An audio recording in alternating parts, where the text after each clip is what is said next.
Hello.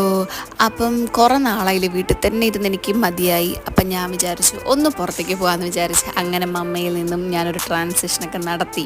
ഞാൻ പുറത്തേക്ക് പോയി ഒറ്റയ്ക്കൊരു ഡേറ്റ്. അപ്പോൾ അതിൻ്റെ ഇതിൽ എനിക്കൊരു കാത് കുത്താനുണ്ടായിരുന്നു. അപ്പം ഞാൻ കാതൊക്കെ കുത്തി ഇങ്ങനെ നിൽക്കുമ്പോണ്ട് ഒരാൾ എന്നെ വിളിക്കുന്നു, പാലക്കാടുണ്ടോ എന്ന് എന്നെയും കൂടെ ഒന്ന് വിളിച്ചുകൊണ്ട് പോകുന്നു. അപ്പോൾ ശരി എന്ന് പറഞ്ഞാൽ ഞാൻ അങ്ങനെ റെയിൽവേ സ്റ്റേഷനിൽ പോയി അവിടെ ഒരു 20 മിനിറ്റ് വെയിറ്റ് ചെയ്ത് അവളെ വിളിച്ചുകൊണ്ട് വന്നു. അവളാണെങ്കിൽ ഒരു ലോഡ് സാധനങ്ങളും കൊണ്ടാണ് വരുന്നത്. ഞാൻ വീഡിയോ എടുക്കുന്നത് കണ്ടിട്ട് മുഖം മറച്ചിട്ടാണ് വന്നത്. അങ്ങനെ ഞാൻ വെറുതെ വിടുമോ. അത് കഴിഞ്ഞ് ഞങ്ങൾ മാജിക് ഓവനിൽ പോയി ഒരു കേക്ക് വാങ്ങി. അതും അവൾ എൻ്റെ കയ്യിൽ നിന്ന് തട്ടിപ്പറിച്ചുണ്ടായി. അവൾ പെട്ടെന്ന് തട്ടിപ്പറിച്ചപ്പോൾ ഒരു മ്ലാനതയാണ് എൻ്റെ മുഖത്ത് കാണുന്നത്. എന്നാലും ഞാൻ വെറുതെ വിട്ടില്ല. 2 വലിയ ബർഗർ അങ്ങോട്ട് ഓർഡർ ചെയ്തു. അവൾക്ക് കൊടുത്തില്ല എന്നുണ്ടെങ്കിൽ അതും എനിക്ക് കിട്ടത്തില്ല. അപ്പം ഞാൻ എൻ്റെത് വേഗം ഞാൻ തന്നെ എടുത്തു. ഞാൻ തന്നെ ആക്രാന്തം കൊണ്ട് കഷ്ടപ്പെട്ടും ബർഗറുമായി മൽപ്പിടുത്തം പിടിച്ച് ഞാനത് അങ്ങോട്ട് കഴിച്ചു. അവളും അപ്പുറത്തുനിന്ന് കഴിക്കുന്നുണ്ട്, അത് വേറെ കാര്യം. പിന്നെ ഒരു ഡെസേർട്ട്